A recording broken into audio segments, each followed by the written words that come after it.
Boomer, good morning. How's it going? Hey, good morning, guys. Thanks for having me on. You know, I was like everybody else last night watching the Yankee game when Michael Kay came on and made the announcement. And, you know, for guys my age, this guy was our hero, you know, and he loved being the hero. And, you know, there was a tear to the eye without question. And I remember all those days that I sat on my stoop waiting for my dad to come home in a New York Met uniform to take me to Shea Stadium to see his favorite pitcher, and that was Tom Seaver. And, you know, as I got to know him over the years and then went out to his winery during the week of Super Bowl 50, and I could tell that the dementia was coming. It was like early onset. He also was suffering from Lyme disease or effects of Lyme disease.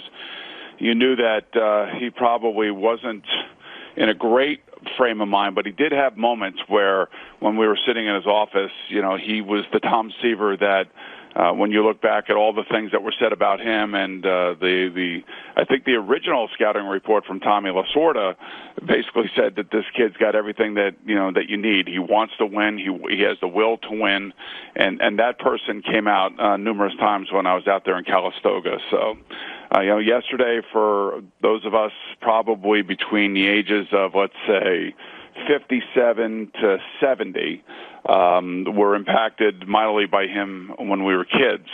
And just to think of the longevity, the greatness, the way that he pitched his style, which was all legs, the perfect delivery, some would say, the way that he would drag his knee on the mound when he would come home.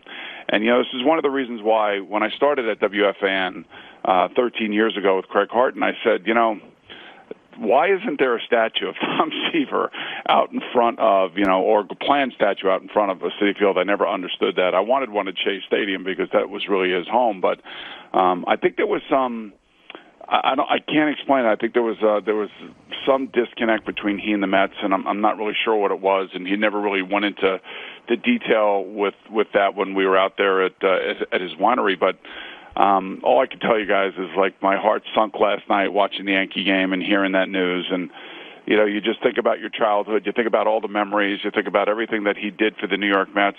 You know, I'm sitting here and one of my buddies comes over this morning and, you know, we were kind of, you know, talking about it a little bit. And what we both remember vividly is them showing the World Series in class.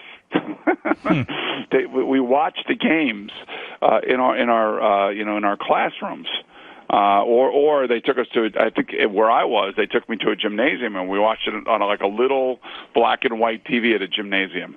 That's how impactful that 69 series was for all of us around here, and how impactful of a player he was. And you know, he went on to be a great broadcaster, but I never really could understand, you know, the I guess consternation or the intensity, I should say, between he and Met ownership. I never really understood all of that, and it's really unfortunate that at least they named it, you know, the road Seaver Way over there. That's great. It's a great honor, but I still would love to see that iconic pitching style in a statue form out in front of Citi Field. That would just be an awesome sight, and how many Met fans would love to take pictures in front of it. Yeah, and we will see it at some point, but of course it's a little bit too late for Tom to see it. Tell me more about meeting him and getting to know him, because what's fascinating to me is here you are, you become a sports star in your own right, but yet still Tom Seaver can bring you back to Boomer as a child, and you're giddy, and you're not that guy who won an MVP and played in the Super Bowl and all that stuff. I mean, that transformation that Tom Seaver could do to you is just fascinating to me. Oh, I was giddy, and you know, a few glasses of wine brought out the giddiness even more. So it was just an awesome time sitting in his office overlooking his winery. Was just I just couldn't believe we were doing it. You know, so I always say this, Gio, that there were three guys that I idolized as an athlete growing up in the New York area. And after meeting all three guys, I know I picked the right guys. I picked Tom Seaver, Walt Frazier, and Rod Gilbert. Those are the three guys that I idolized growing up. And some would say, what happened to Joe Namath? I said, you know, I love football, but I really wasn't into all of that. I wasn't a Jet fan. I was a Burt Jones fan more in the mid-'70s, and that's the reason, along with Rod Gilbert, that I wore number 7. So I had four guys that I idolized growing up in four different sports.